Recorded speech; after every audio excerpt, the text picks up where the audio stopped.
Napangiti si Clara nang lumapit si Alicia sa kanya na may tinutulak na bike. Nakita ko pa sa likod ng bahay niya ang lumamong bike. Gusto mo bang pumunta tayo ng bayan para na makapag-bike kayo ng dati? Nakangiting sabi ni Alicia. Lumaki ang ngiting, tumayo na rin si Clara at pumunta sa likod ng bahay. Nakita nga niya ang bike niya na maayos pang mukha kahit lumang-luma na iyon. Mabuti na lang nakapantalon siya kahit di siya mahirapang sumakay nun. Nakangiting hinintay nga siya ni Alicia na hawak pa rin ang bike nito. Nagpaalam muna siya sa ina, lalo na't bago sila umalis ng kaibigan. Magkarerahan tayo. Sigaw ni Alicia na nauna na nagpadal palayo. Ang daya mo talaga kahit kailan. Sigaw niya rin na mabilis nang sinundan ng kaibigan sakay ng bike niya. Tawa lang sila ng tawa habang sakay ng bike nila. Naabutan niya ang kaibigan at pareho nilang binagaran ng pagpedal para i-enjoy ang paligid.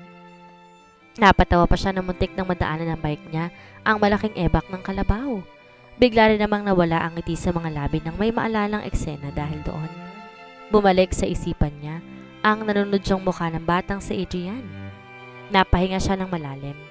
Hindi niya inaakala noon sa binata pala siya mahuhulog ng tuluyan. Mas lalong hindi niya naisip na magkakaanak siya sa binatang kinaiinisan niya dati. Iba talaga ako maglaro ang tadhana. Napailing-iling pa siya habang naiisip iyon. Saka naman pumasok sa isip niya si Cassie. Hindi ito nakasama sa pagsalubong niya sa lola at mga anak niya dahil may nakaschedule itong photoshoot. Hindi niya alam kung kasama nito si Adrian sa photoshoot na iyon. Hindi na rin kasi siya masyado natatawagan ng kaibigan mula nang huli sila nagkita ni Adrian. Hindi na siya magtataka kung sa pagkikita nilang tatlo ay malalaman ulit na may relasyon sa pala ng dalawa. Andun pa rin yung sakit pero unti-unti niya nang natatanggap na walang future sa kanila ang binata. Siguro nga hanggang fling lang talaga ang role niya rito. Hoy Claring, mas mabilis pa yata tayong makaabot ng bayan kung naglalakad tayo, ano na? Sigaw ni Alicia habang nakalingon sa kanya.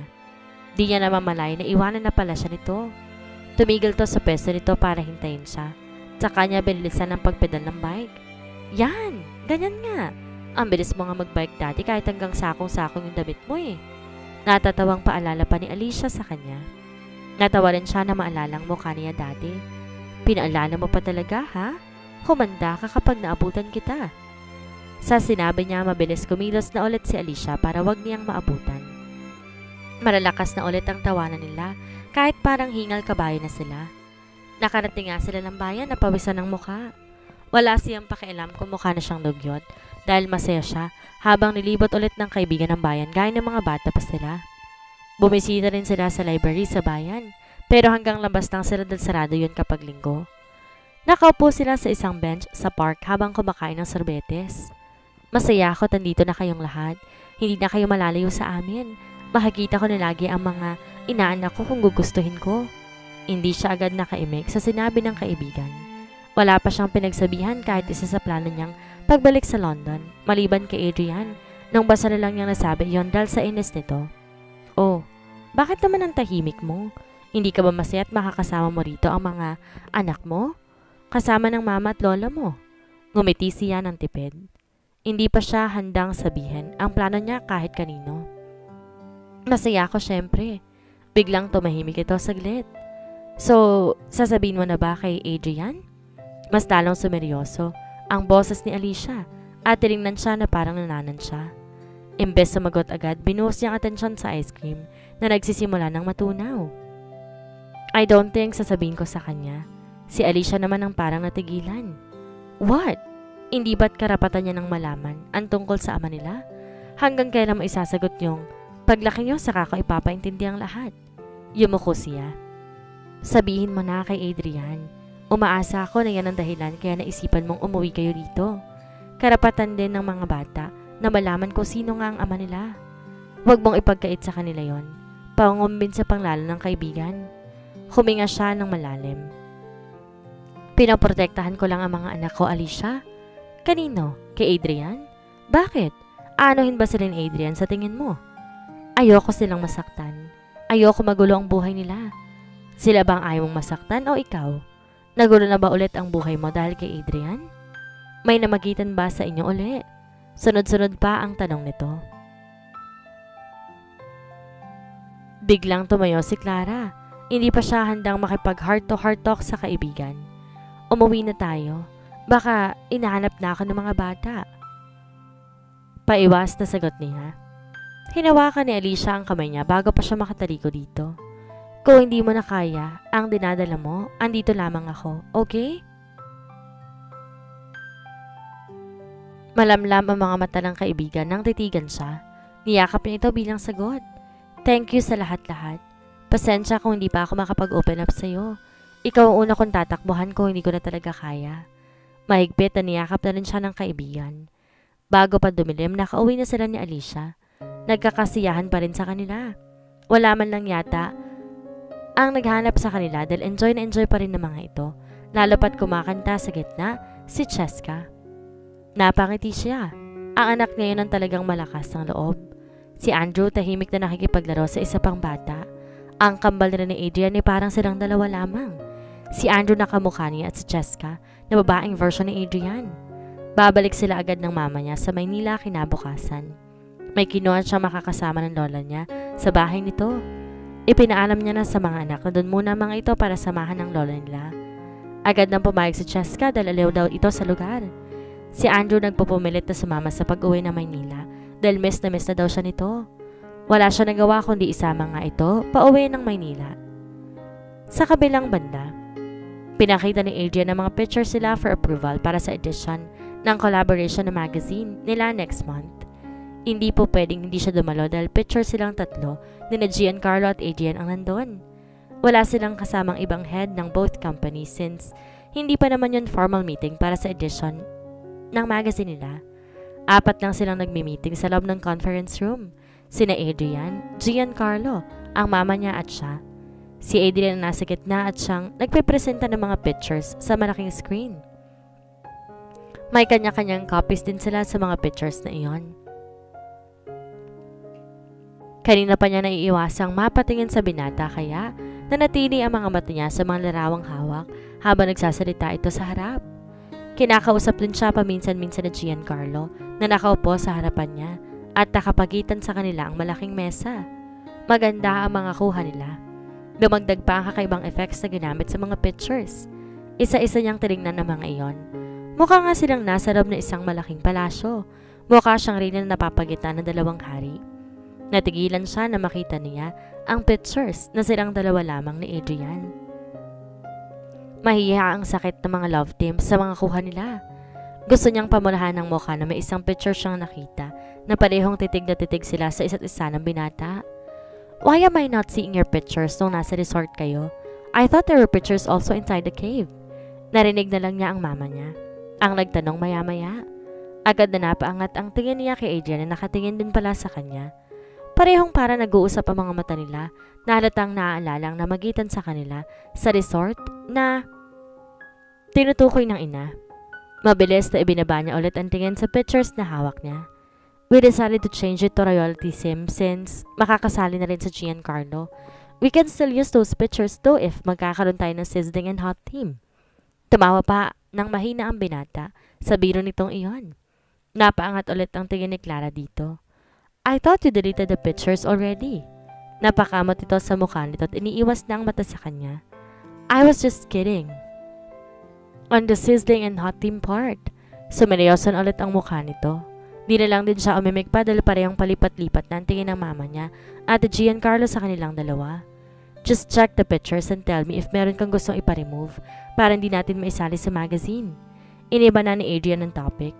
Ang totoo gusto niyang ipatanggal yung pictures sa silang 2 lamang ni Adrian. Baka kasi pagmulan pa ng issue. I think you just have to remove me from the pictures. Biglang nagsalita si Giancarlo. Parehong napatingin sila ni Adrian sa lalaki habang ang mama niya ay napatawa. Naguguluhan tuloy ang mukha nila ni Adrian habang napatingin pa rin ang ina niya na pinipigilan pang lumawang ang ngiti. May joke pa silang hindi nakuha ni Adrian sa sinabi ni Giancarlo. Pagkatapos, naipakita ng binatang lahat ng pictures na ilalagay sa magazine, ay napatoon na nga ang tingin nito sa kanya. Inihintay nitong sabihin siya kung may hindi siya nagustuhan. Masyadong cheesy itong picture na to. Hindi naman tayo mag-i-introduce ng bagong love team, 'di ba? Pabirong sabi ni Clara. At itinaas pa ang picture na silang 2 lang ni Adrian, ang titig na titig sa isa't isa. Otomatiko namang hinanap ni Giancarlo at ang mama niya ang picture na tinutukoy niya sa hawak ng mga pictures ng mga ito. Si Adrian naman hinanap niya at pinost pa talaga sa screen. Mas lalo tuloy nanindig ang balahibo ni Clara na makita ang malaking picture nila sa screen. Nahihiya siya na parang mukha silang in love sa isa't isa sa larawang iyon. Why? You both look so adorable and sweet. Ang mama niya nagsalita na nahihimigan pa niyang parang kinikilig habang nakatutok sa picture. Yeah, I don't see anything wrong with this picture. Segunda naman ni Giancarlo. Napatingin siya kay Adrian sa harap na formal na nakatingin sa kanya habang nakahalukip-kip. Care to explain bakit ayaw mo sa picture na to? Seryosong tanong ni Adrian. Hindi siya makasagot. Nahihiya siyang sabihin ang opinion niya tungkol sa pinapakita ng larawang iyon. So, what's with the picture? Si Adrian ulit. Huminga siya ng malalim. Baka kasi sabihin masyado lang siyang apektado sa mga bagay na hindi niya dapat bigyan ng kahulugan. Actually, okay na. Akala ko kasi wala siya mahagilap na idudugtong doon. Alright. Do I have your approval now or may gusto ka pa ipabago? Dagdag tanong nito. Yeah, okay ng lahat. Yumuko na ulit si Clara na hawak na picture sa sagutin ito. How about you, Miss Diana? I love the pictures. I'm sure kailangan naman natin mag-produce sa maraming copies nito. Excited na sagot ng mama niya. Thank you, Miss Diana. We will make it happen para wag na tayong mangarag kapag nagkulang yung copies natin. Giancarlo? Tanong naman ito sa kakambal. Everything has great. I always believe in you. Adrian, your work is always the best. Proud na sagot ng kapatid. Thank you for never-ending support, bro. Naratiling na kayo kulang si Clara habang nakikinig sa mga ito. Alright, just for today. That's it. Just in case may gusto kayong ipabago or ipadagdag, then let me know bago pang printing schedule nito. Pagkatapos ng binata. Thank you for your time and for your effort, Adrian. Pasasalamat ng mama niya. You're welcome. It's always my pleasure working with your company. Thank you. Nagangat siya ng tingin at parehong binalingan ng kambal na sabihin iyon. Ngumiti at tumango lang si Giancarlo sa kanya habang si Adrian tumango rin pero nanatiling formal lang mukha.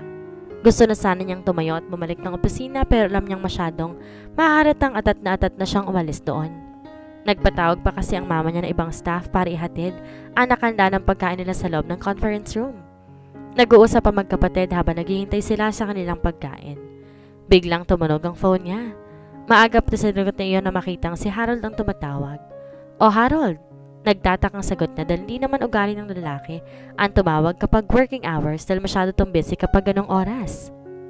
Good morning, Ash. Tapos na ba ang meeting ninyo? Yeah, katatapos lang.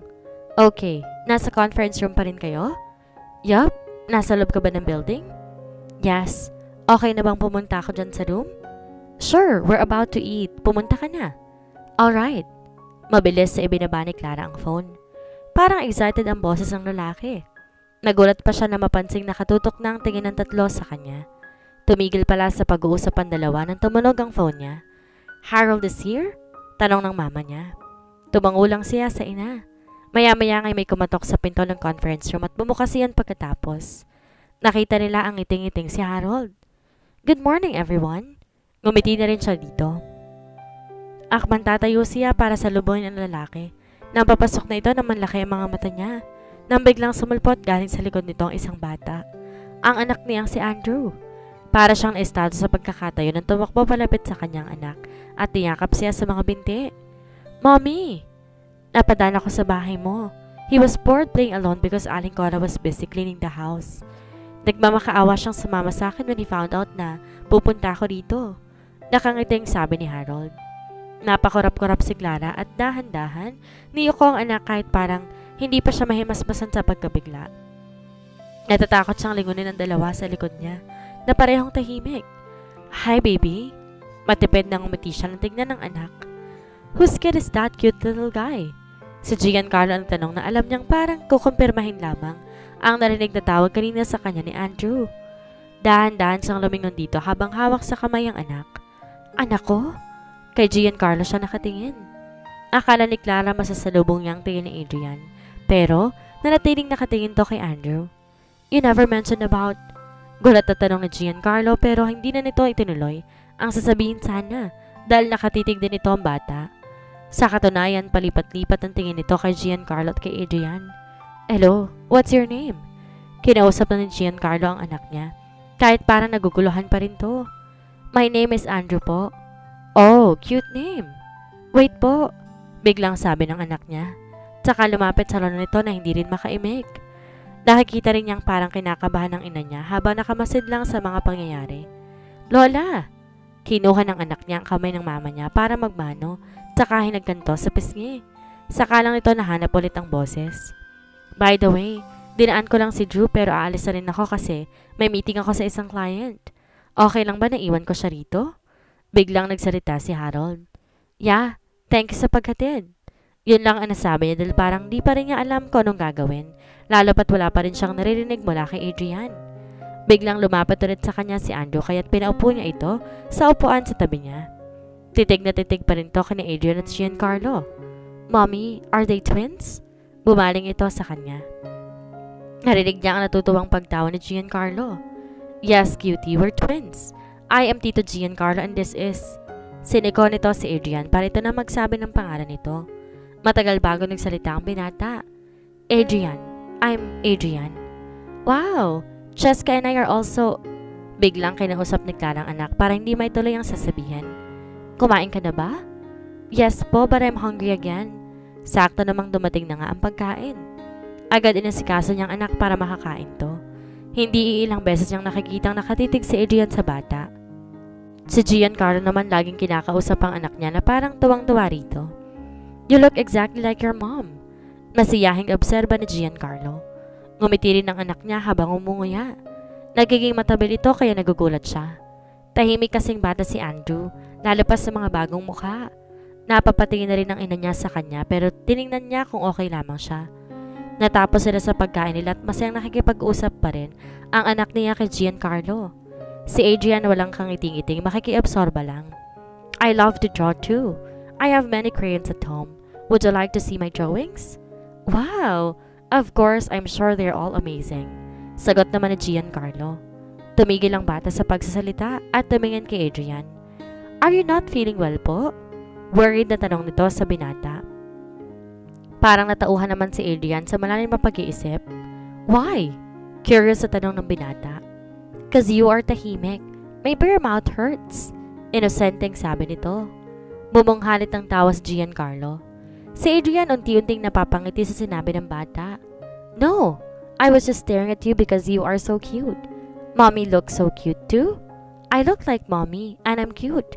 So, you find her cute too? Walang prenong sabi nito. Natahimik ang lahat. Si Clara mas lalong hindi mapakali sa kinauupuan. Napatingin sa kanya si Adrian. Your mommy is beautiful.